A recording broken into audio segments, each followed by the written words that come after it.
After several years of success, Rod Stewart found himself without a band. Then in 1969, he joined his former mate Ron Wood as the lead singer in a group called The Faces. While the band, which also included Ronnie Lane, Ian McLagan, and Kenny Jones, showed great promise musically, making a successful record was a struggle.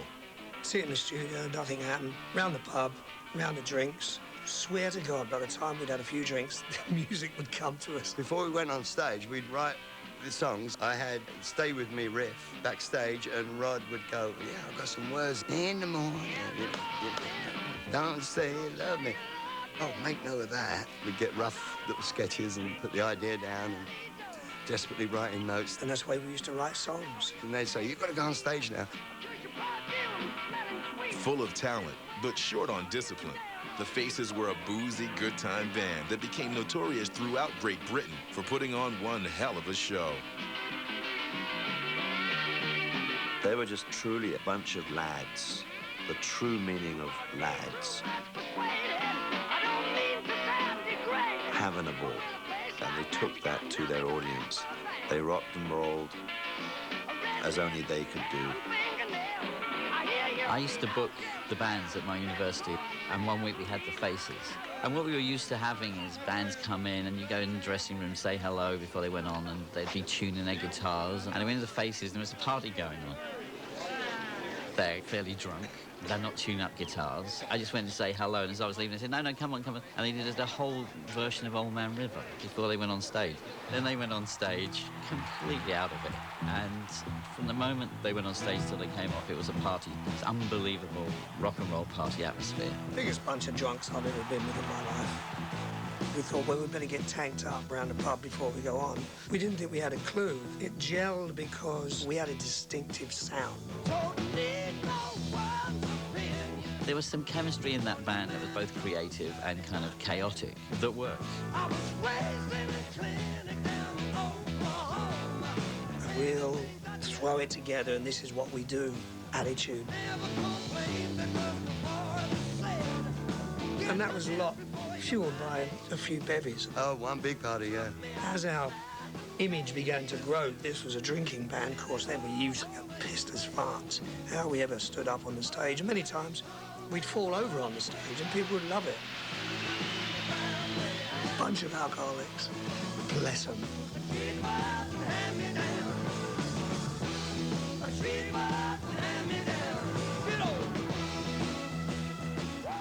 And the party that occurred nightly on stage was just a warm-up for what went on after the show. Oh, dear, it was hideous. We used to have corridor parties, and we'd invite anybody who was in the mood to party. Can you imagine hundreds of fans that had just seen the concert in the corridor? We used to go home after the gig with half of the audience, and we'd all jump in the pool. We'd get the whole audience back, everybody in the pool. Ah, yeah, yeah. Mad that time. Us and The Who were the first ones that ever started wrecking hotel rooms. In those days, it didn't cost much. We threw a television out the window. They'd say, oh, naughty boy, $100.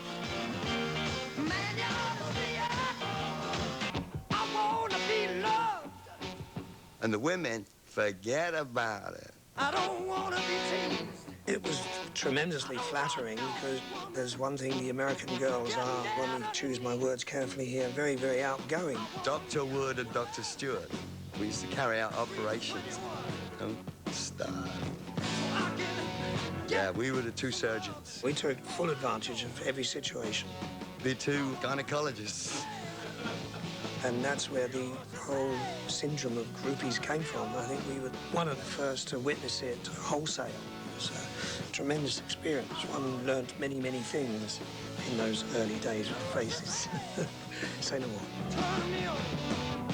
Even though The Faces were a tight-knit, do-everything-together band, Rod Stewart was the star of the show.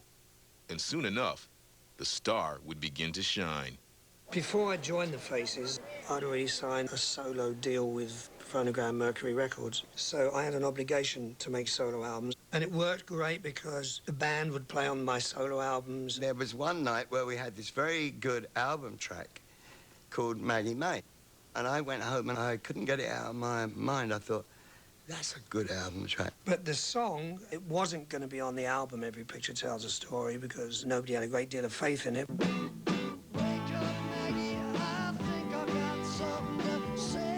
So it only made the album because we were short of songs, which is extraordinary. And then it was put on the B-side of Reason to Believe, which was the first single. And then, lo and behold, a disc jockey, and I think it was in Cleveland, decided to turn it over and played Maggie May once, and that was it. I mean, talk about luck.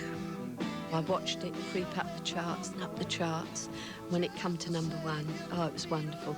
Mum and Dad, oh, thrilled to bits they were. It's brilliant. You hear that song, it's as fresh as a daisy. It has a life of its own. Rod will always be measured by that song. And then, before I knew it, it was #1 both sides of the Atlantic. And that's where Rod was suddenly torn away, sort of Rod Stewart in the Faces. Everything was okay until Maggie May hit, and I think they all saw the writing on the wall. It was very hard for the rest of the Faces to live with that. Now that Rod had been torn away, the big star, the big #1, and it was like, oh, we don't need those guys, it's you, Rod. And lo and behold, we turned up at one show and it said Rod Stewart and the Faces. I was mortified. I was just so embarrassed. This is not what I wanted. And I remember Ronnie, Mac, and Kenny getting particularly annoyed. It really upset the boys. It upset me because I wanted to be one of the guys. I didn't want to be Rod Stewart and the Faces. But there was no escaping reality. Whether his bandmates liked it or not, it was Rod Stewart and the Faces. Ronnie Lane was the first to leave, and when Ron Wood left to join the legendary Rolling Stones, Rod himself went sailing toward what would become a legendary solo career.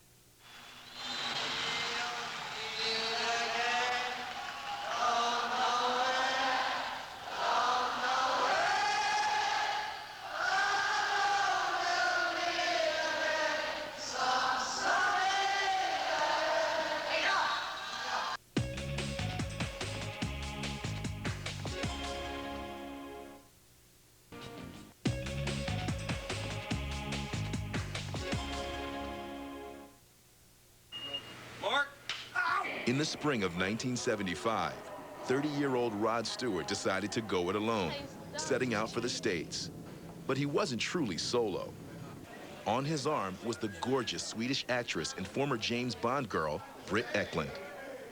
Rod Stewart was about to become a full-fledged jet-setting superstar in the land of sun, fun, and movie stars. I was tricked into it. My manager, Billy Gaff, said, we're going to go out to Hollywood because I want you to record there. And he got me there and he said, right, you can't go back because if you go back, it's going to cost you this much money and this and that. If you're going to be in Hollywood, then be in Hollywood.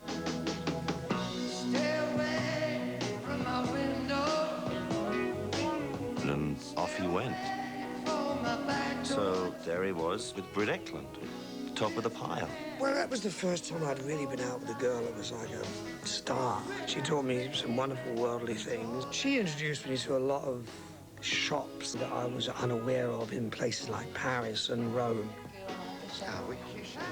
Monsieur, you know? So it was all new to me, this wonderful international star that was by my side. I was totally enthralled. It was new to his fans, too, and most of them didn't like it one bit. That rough and tumble London bloke they knew and loved, thanks to Britt, he was gone. Glitter and glam were in. Everyone was wearing eye makeup and looking very effeminate, for want of a better word. It wasn't just me. It was a period that everybody was going through, and I sort of went along with it. I think I lost a lot of fans in those days. It seemed like I'd lost all credibility. Just lack of judgment on my behalf. Eventually, Rod abandoned the glam and came to his senses. Despite Britt's beauty, Stewart was not yet ready to become a one-woman man. What about you, Rod? Because you've got a great reputation as a womanizer. It was one of several totally and utterly fabricated stories about us. Why is it? Yes, darling.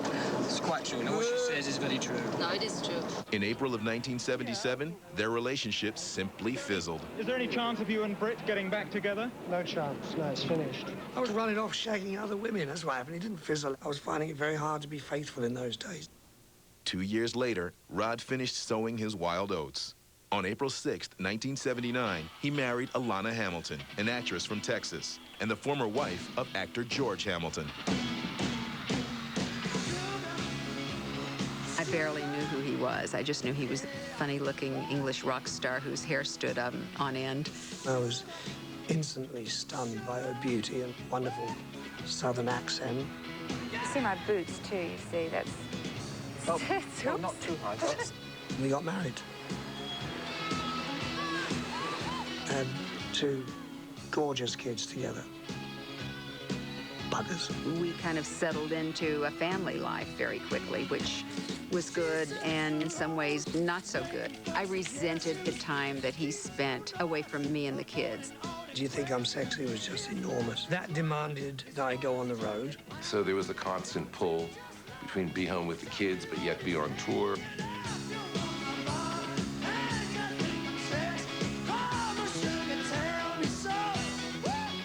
As popular as the song was, Rod's disco diva turn frayed the nerves of even his most loyal following. Well, Do You Think I'm Sexy became the fastest-selling song in Warner Brothers history at the time. It was sort of a double-edged sword for him because It alienated a lot of his male core audience. Great song, mate. Fantastic. Oh, the most reviled song of its era. he got a lot of criticism about it, that he'd gone disco. Maybe there was a bit of selling out. Maybe there was a bit of bandwagon jumping. I could easily say, yeah, it was a load of Do You Think I'm Sexy, but I'm going to stand by. I thought it was a very romantic story. It was part of the disco era. I'm very proud of it. But one thing that Rod was not proud of was the fact that he missed so much of Kimberly and Sean's childhood. There's very few regrets I've got in my life, but if there's something I could take back, it would be the years where I seemed to be continually touring and didn't see the 2 eldest of my children growing up. Well, finish this tour, then we go off to Japan. When I was younger, I didn't understand it. We do Australia. You see your dad for like a day, and then he's gone for like 2 weeks. Then we go to Brazil. I always just knew that that was Daddy's job. And then I think I'll spend a year looking after my children. Daddy comes home and he visits us, and then he goes away and he sings on stage. Well, it has to be difficult because you're on tour all the time. I mean, that's what you got to do. That's your profession. It has to be a happy medium. I was very involved in being Rod Stewart.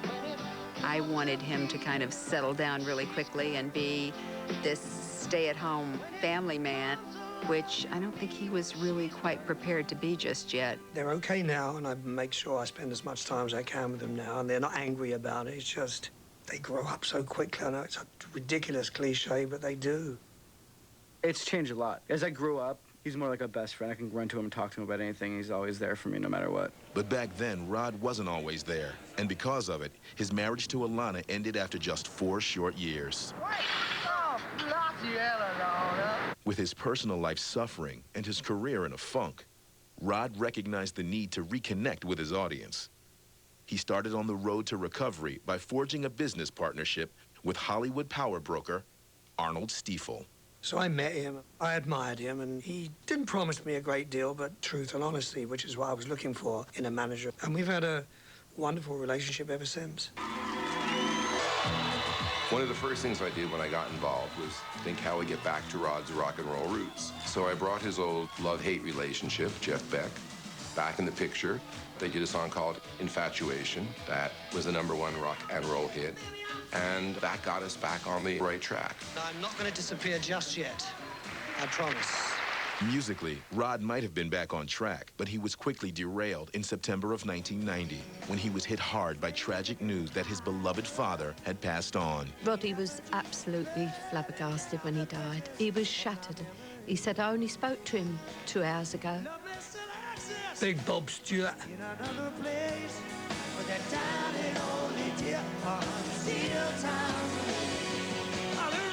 To show you how much we love him, on his gravestone, he's got one of Scotland's all-time great players, George Young. And at the top of that, it says, Dad, thanks for the Tartan pride. That's how much he meant to us.